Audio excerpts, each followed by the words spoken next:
한입 베어물면 달달한 과즙이 흘러넘치는 물복도, 아삭아삭 새콤한 맛이 일품인 딱복도, 둘 다 매력적인 복숭아. 그런데 알고 보면 전 세계에는 약 3,000종의 복숭아 품종이 있으며 우리나라에서 유통되고 있는 복숭아 종류만 해도 100여 가지가 넘는다고 합니다. 오늘은 복숭아의 종류에 대해 알아보겠습니다. 복숭아는 크게 껍질에 털이 있느냐 없느냐에 따라 유모종인 털복숭아와 무모종인 털이 없는 복숭아로 나뉩니다. 일반적으로 털복숭아에는 백도와 황도가 있으며 털이 없는 복숭아로는 천도가 있습니다. 복숭아는 다시 속살에 따라 속이 하얀 백육개인 백도와 속이 노란 황육개인 황도로 나뉘는데, 천도 복숭아는 털이 없는 황육개 천도에 속한다고 볼 수 있습니다. 또한 복숭아는 과육의 단단한 정도에 따라 딱딱한 복숭아로 불리는 경육종과 말랑한 복숭아인 용질성으로 나뉘기도 합니다. 보통 7월에서 8월이 제철인 백도는 우리나라에서 재배되는 복숭아 중 70% 정도를 차지할 정도로 가장 대중적인 복숭아입니다. 당도가 높고 익으면 익을수록 부드러워지는 것이 특징입니다.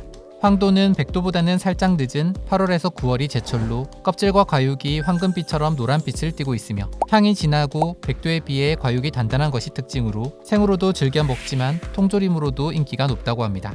털이 없는 천도 복숭아는 여름철 가장 빨리 만나볼 수 있는 복숭아로 보통 6월에서 8월이 제철인데, 처음엔 일반 복숭아의 돌연변이로 탄생했다가 지금은 하나의 품종이 된 복숭아라고 합니다. 붉은 껍질에 노란 과육을 가진 천도 복숭아는 새콤하고 산뜻한 맛을 가진 것이 특징으로 털 때문에 복숭아를 먹지 못하는 사람도 먹을 수 있다는 장점이 있습니다. 그런데 천도 이꼴 황육계 천도라고 생각할 정도로 천도 복숭아는 속살이 노란 것이 일반적인데, 최근 부쩍 이런 선입견을 깨고 큰 인기를 누리고 있는 천도 복숭아들이 있으니 그 대표 주자가 바로 신비 복숭아입니다. 신비한 맛과 식감을 가지고 있다고 해서 신비라는 이름을 얻은 신비 복숭아는 생긴 것은 영락없이 천도 복숭아지만 속을 보면 마치 백도 같은 복숭아로 천도 특유의 신맛이 없고 당도는 높은, 한마디로 천도와 백도의 장점을 합친 복숭아라고 할 수 있습니다. 신비 복숭아는 1년 중 6월 중순부터 딱 2주 정도만 먹을 수 있는 귀한 과일로 알려져 있는데, 온도에 민감해 조금만 더워도 쉽게 무르기 때문에 수확 시기도 짧은 데다 유통 또한 어려워 몸값이 높을 수밖에 없다고 합니다.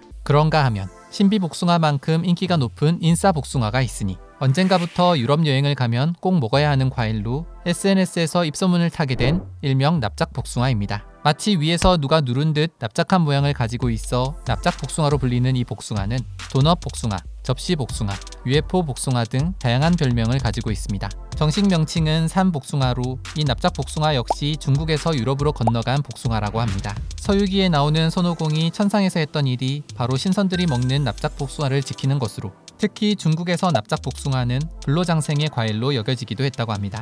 납작 복숭아는 일반 복숭아에 비해 신맛은 적고 단맛은 높고 껍질은 얇고 부드러워 껍질채로도 먹을 수 있다는 점에서 많은 사랑을 받고 있는 중인데, 현재 우리나라에서 유통되고 있는 대부분의 납작 복숭아는 반도라는 중국 품종이라고 합니다. 하지만 우리나라에서도 얼마 전 한국판 납작이로 불리는 대극천을 한 농가에서 개발했고, 농촌진흥청에서도 계속 새로운 품종을 개발하고 있다고 하니 앞으로 더 다양한 납작 복숭아들을 만날 수 있을 것 같습니다. 그리고 오늘 알아볼 마지막 복숭아는 바로 그린 황도 복숭아입니다. 그린 황도 복숭아는 8월에서 9월에나 만나볼 수 있는 황도를 6월에 일찍 만날 수 있게 만든 복숭아로, 크기는 황도의 절반 정도로 작지만 풍부한 과즙과 진한 맛이 특징이라고 합니다. 특히 그린 황도 복숭아는 껍질채 먹어야 향과 아삭한 맛이 더 살아난다고 하니 잘 기억해 두시면 좋을 것 같습니다. 다음 영상에서는 이런 다양한 복숭아의 효능에 대해 알아보겠습니다.